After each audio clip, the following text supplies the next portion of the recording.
Jesus, right?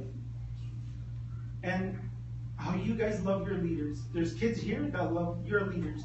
There's kids and adults that love their leader. There's everyone here that loves their leader. But we have to trust that he's making the right decisions for everyone. So, the last part of being a disciple is having obedience. It's going to be, I did miss the scripture, and I'll share it before I leave, but John 13.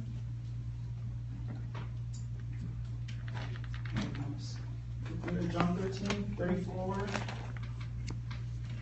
through 35.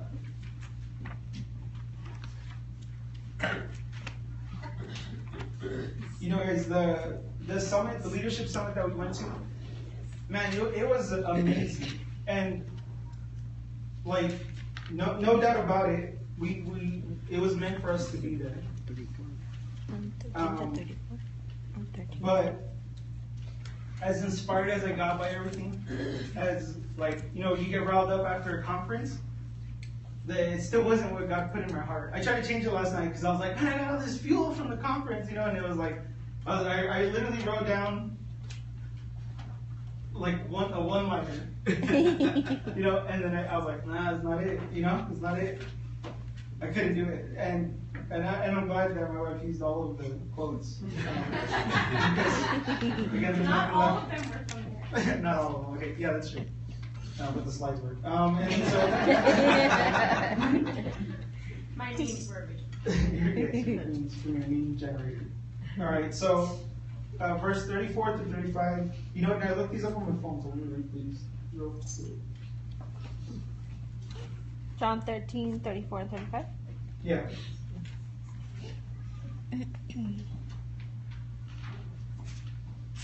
So it says, John 13, 34 to 35, a new command I give you, love one another as I have loved you.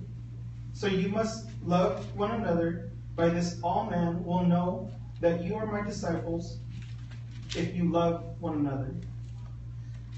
So, being obedient is loving one another. That's what he's asking from his disciples. You know, something, and I'll share it again later, something that T.D. Jakes did say was, we have a tribal mentality for a global God.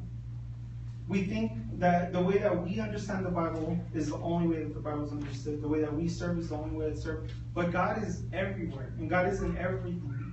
So we have to have that mentality of love between one another, between, you know, every single part of this, all you youth kids, it's important that you guys all love each other. This church, it is made of broken people, you know, and I'm not talking about Dario, I'm talking about like real broken people. It's like, that's everyone, you know, like that's everyone that's here, is that we come here because the pieces to us are here. They serve here as well, right? So the next part that I'm going to share is how Jesus led. And I consider myself a leader of Christ without a title. You know, for my church, I don't do any, I just sit there in service. But as an individual, I feel I am a leader of Christ because I've learned a lot through Christ, and I've learned a lot through the Bible and through my dad and through the ministries, that I hold myself accountable to being someone who's a leader. And so although this may be for the leaders, it's if you guys identify yourselves as one day being a leader, or one day that this is what you will become, it goes hand in hand with being a follower. So one of the things about Jesus, and man, it's like these parts are so important to everyone as Christians, because sometimes we think, what would Jesus do, right? But then we also miss, what did Jesus do? Like, what was he doing, right? It's not just thinking of what he's done, it's learning about what he did. Because he does show you in almost every single part of the Bible, like in the New Testament, of the way that he lived. the things that made himself accountable, right? So one of the things was Jesus added value, right, to everyone that he came across. So every person that he came across, he added value. So he didn't seek honor, he extended it. He didn't ask for respect, he gave it, right? So Jesus wasn't looking at people to say, like, oh, you know what, you should honor me.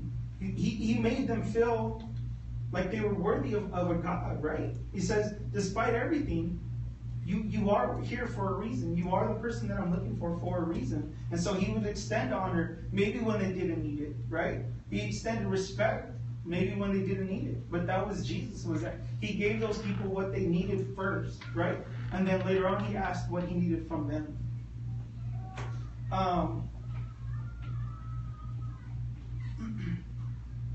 So the other part was,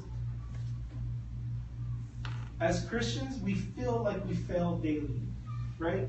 I mean, for those of you guys who follow Christ, you in your prayer, in your walk, in your work, in your relationships, in all the parts, somewhere we fail. Every day we fail. And I look at my life and I still see failure in it.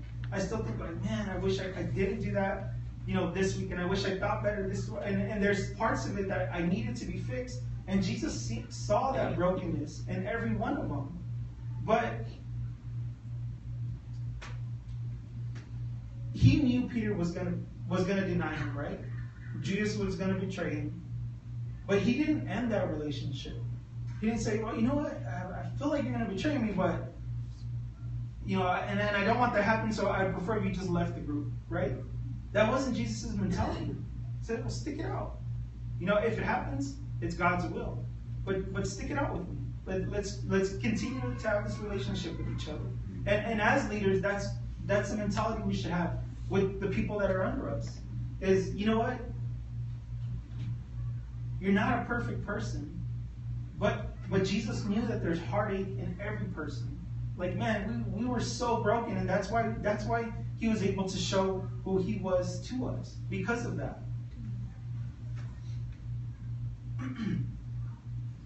The second part is Jesus spoke to many, but discipled few. Like Jen was saying, we can't save them all. It's impossible.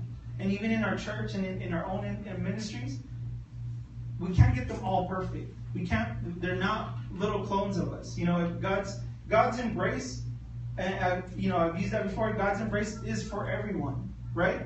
God doesn't go like this and he's like, hug me, Joey. And he's like, oh, you don't fit. Maybe next time. Run the laps. God's embrace is for everyone, right? No matter who they are, no matter the size, the mentality, the personality, God's embrace is for you.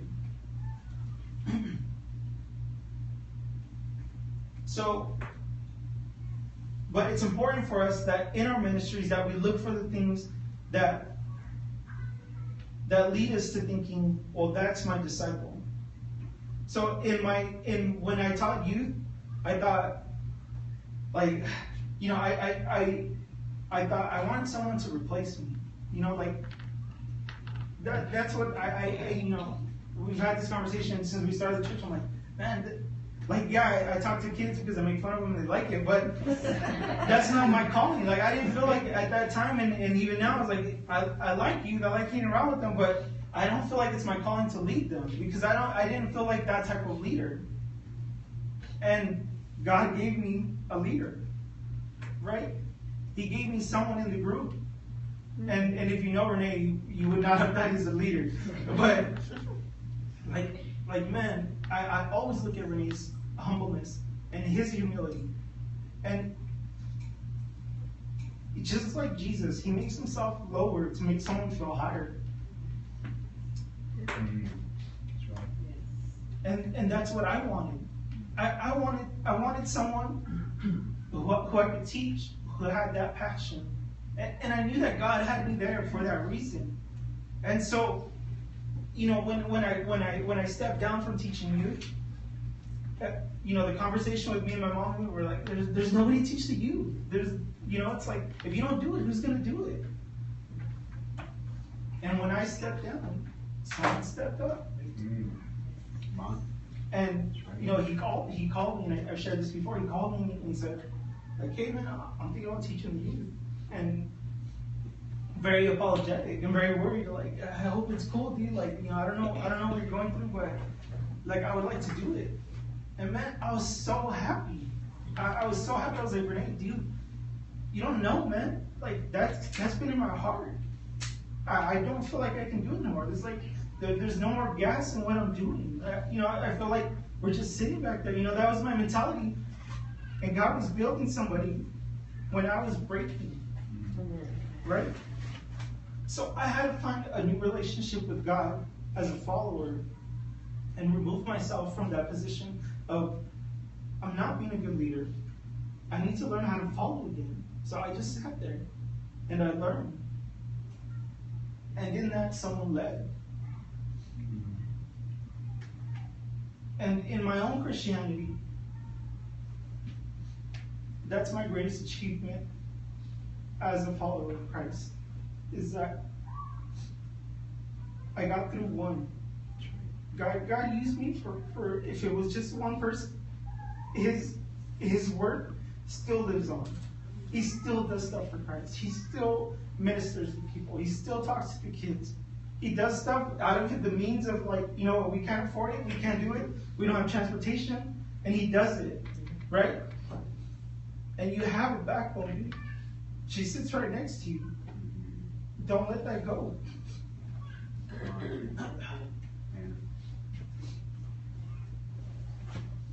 Jesus knew people were imperfect, but he continued to lead. He knew that they had shortcomings. He knew that everybody wasn't like, he looked at the crowd and said, like, man, like, he knew Judas and he knew Peter, and he knew all the disciples in his group, but he said, I'm going to continue to do what I'm doing because I just need a few. And from 12, it's all of us now. We had this conversation. It's like, I know God is real because from 12, I'm here in America from where the gospel started. And I serve that person that started with 12 people. Amen.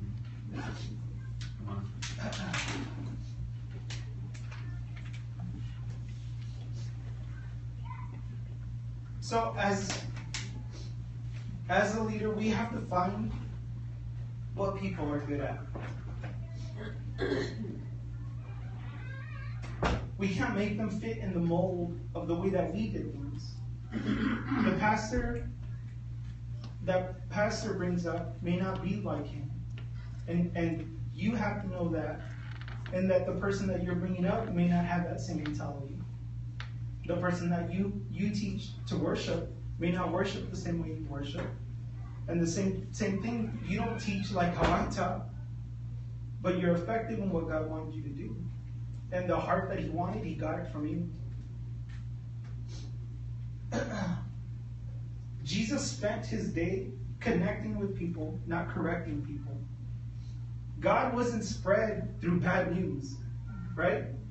God wasn't spread like, oh, hey, Jesus Christ is condemning people. Come on. It wasn't like, oh, I need to be condemned. That wasn't the mentality. That wasn't how Jesus was spread. So why did we spread it that way?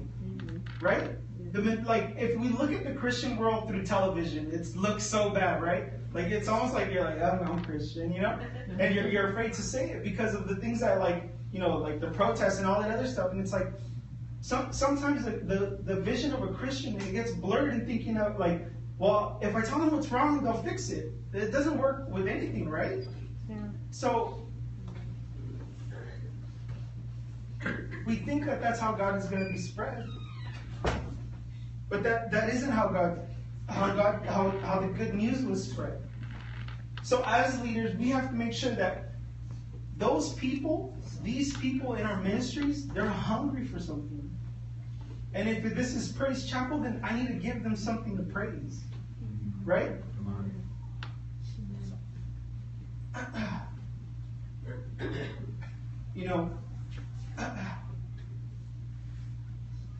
I'm not about feeding yourself. One of the things that I did was, or one of the things that I do is, when I'm trying to mend my relationship a little more with God, I'll listen